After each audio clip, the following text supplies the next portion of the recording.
दोस्तों नमस्कार, जय हिंद, जय भारत।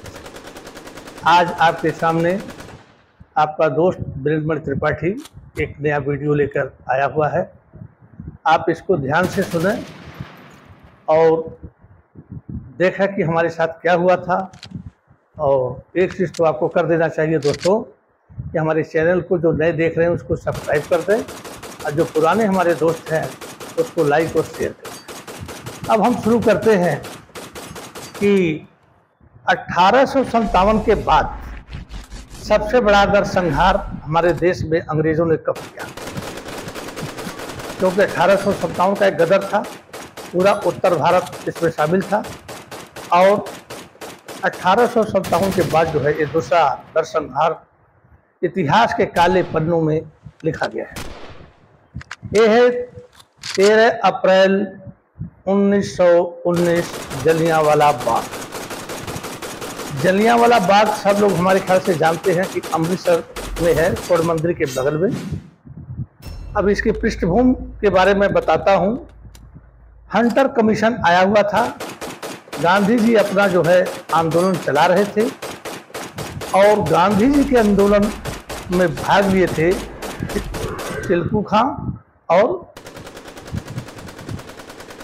तिलकू खां थे, उनको गिरफ्तार किया गया और सत्यपाल जी थे, उनको गिरफ्तार किया। 9 अप्रैल को गिरफ्तार किया गया। 10 तारीख को उनको कहीं अज्ञात जगह पर भेज दिया गया। उनकी गिरफ्तारी से लोग नाराज थे। 13 अप्रैल स्वर्ण मंदिर में लोग दर्शन करने के गए थे। बैसाखी का दिन था। हरियाणा और पंजाब के लोग अपनी नई फसल काटने के बाद इनका उत्सव है। उसके बाद वहाँ पर एक बाग है जिसको जलियांवाला बाग कहते हैं। यह 10 एकड़ में फैला हुआ है और उस बाग के चारों तरफ दोस्तों बाउंड्री की हुई है और एक बहुत चौड़ा नहीं, नॉर्मल जो एक रास्ता है उसमें जाने के लिए।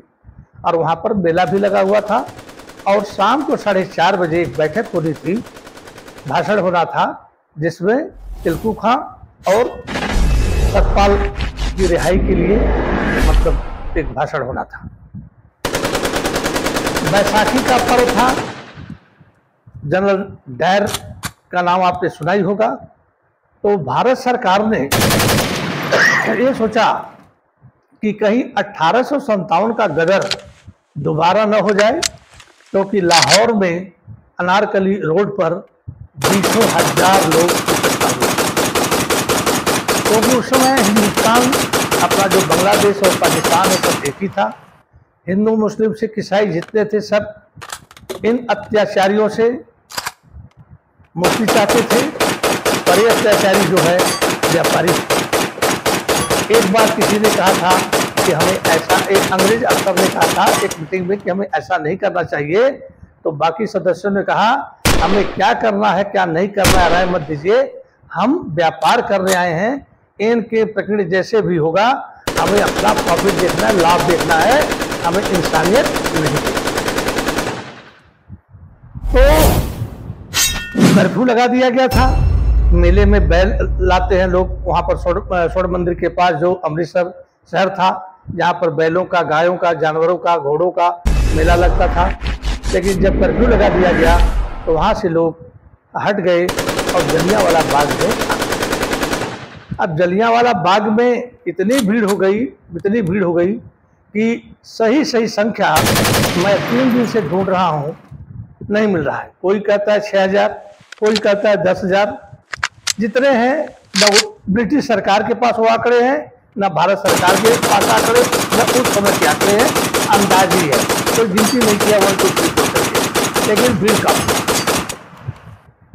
जब ये भीड़ काफी थी तो उस समय जनरल डायर साहब थे और एक और डायर साहब थे जो लेफ्टिनेंट गवर्नर थे।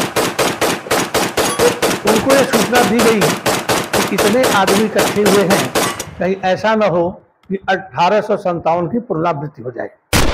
उन्होंने कहा जनरल डायर से कि आप किसी भी तरह से इस कठिन परिस्थिति पर काबू पाइए।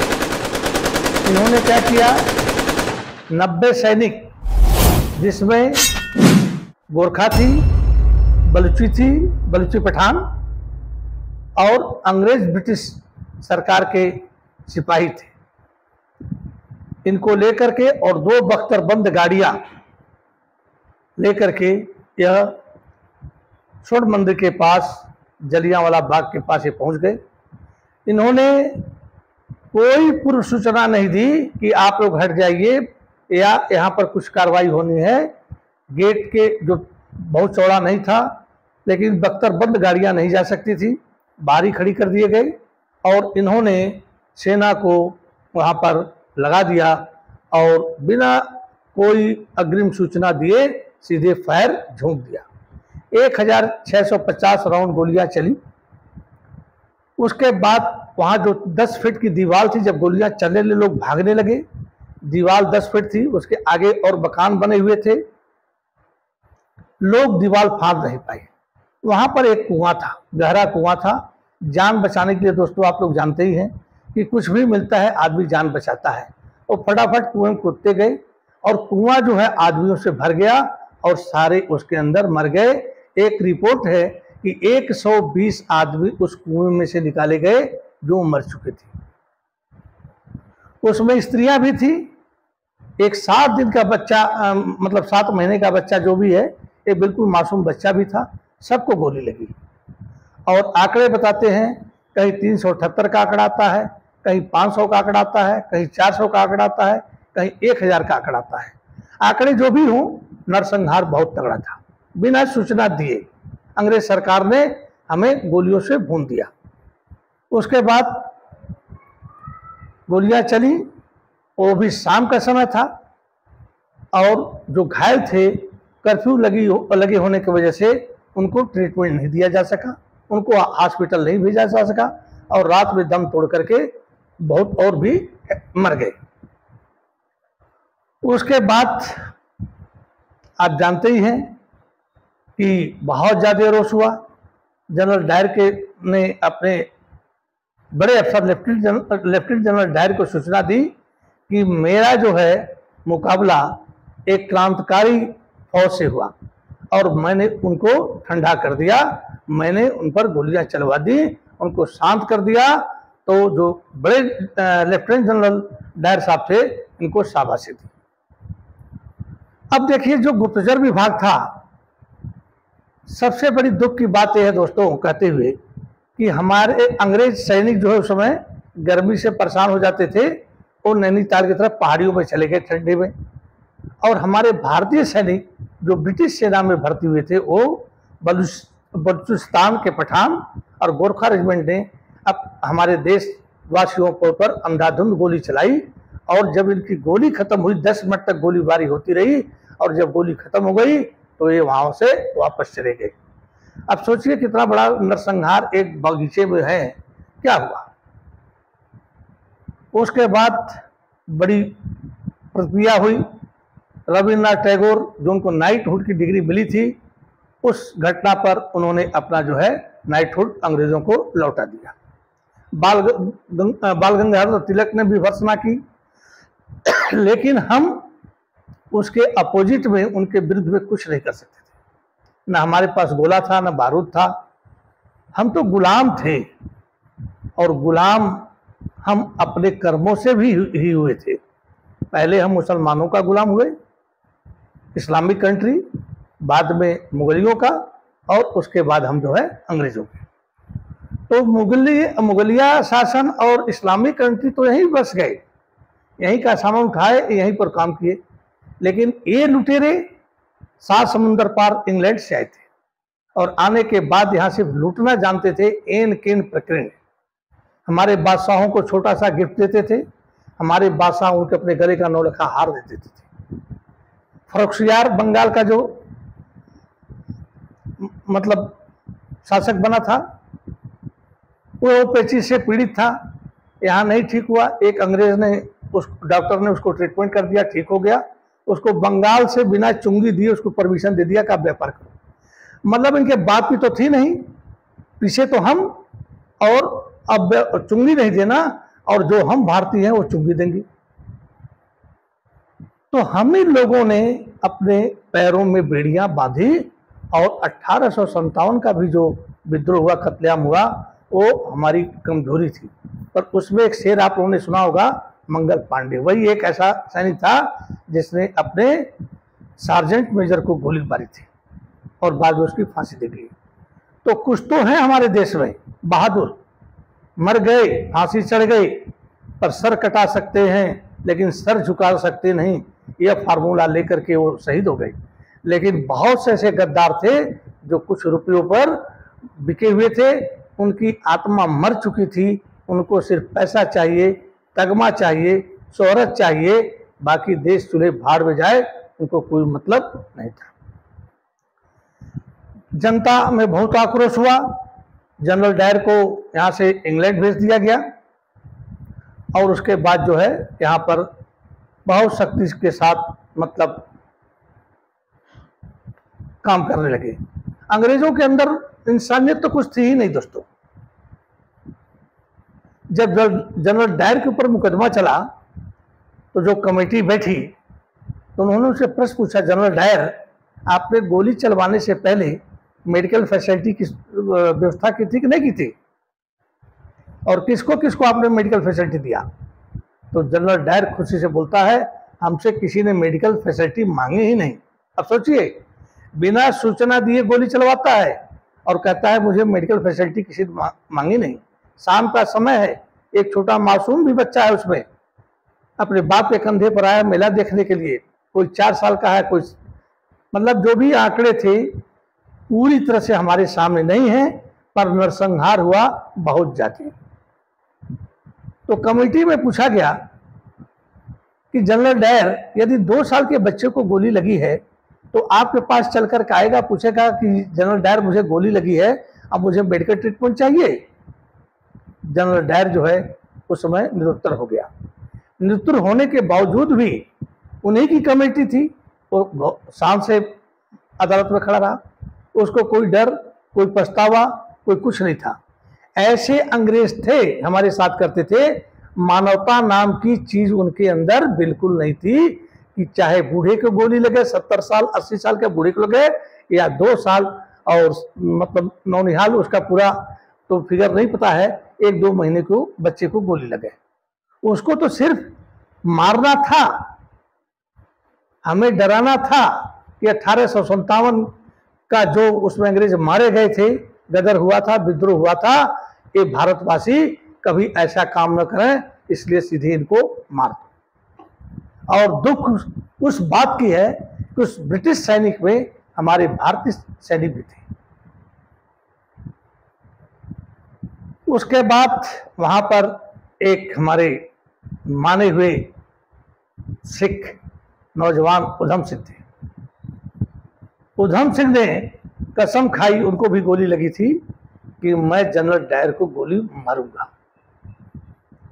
लेकिन दोस्तों 1927 या 28 में ये जो जनरल डायर ने गोली चलवाई थी, वह ब्रेन हेमरेज होने से स्वयं मर जाता है। उधम सिंह 4 साल थे, जो लेफ्टिनेंट जनरल गवर्नर डायर थे, जो यहाँ के इंचार्ज थे, एक मीटिंग में भाषण देने के लिए खड़े हुए थे। उधम सिंह ने अपनी एक मोटी किताब, उसको ऐसे काटा था कि एक रिवॉल्वर वहां पर रख करके और उसका स्केच बना करके उस पन्ने को ऐसा काटा था कि मोटी किताब में रिवॉल्वर छुप जाए और जब कोई ऊपर से देखे तो किताब दिखाई दे, क्योंकि पन्ने उसी साइज के काटे गए थे, बाकी पन्ने थे बैठे हुए थे। और जैसे ही जनरल डायर कुर्सी पर बैठने वाला था, ऐसे ताबड़तोड़ गोली उन्होंने चला दी, भागे भी नहीं और अरेस्ट हुए। और उसके बाद मुकदमा चला करके, अंग्रेज तो मुकदमा ऐसे ही चलाते थे कि लोग कहे कहा मुकदमा चला भाई, वो तो सीधे ही फांसी देने के लिए या शूट करने के लिए बैठे हुए थे। उनके पास तो दिल नाम की चीज नहीं थी, व्यापारी थे। आज हमारे देश में देख रहे हैं व्यापारी क्या मिलावट करते हैं, कोई मरे, छोटा मरे, बड़ा मरे, उनको मिलावट करके अपना प्रॉफिट कमाना है। ये भूल जाते हैं कि यह पाप की गठरी लेकर हमें ऊपर भी जाना है रे पैसा। पैसा दोस्तों बहुत जरूरी है, लेकिन इतना जरूरी नहीं है कि किसी के जिंदगी के साथ खिलवाड़ किया जाए। और वहां पर स्मारक बनाया गया। स्मारक पर 398 लोगों का नाम लिखा गया, जबकि तकरीबन 1000 आदमी मारे गए थे।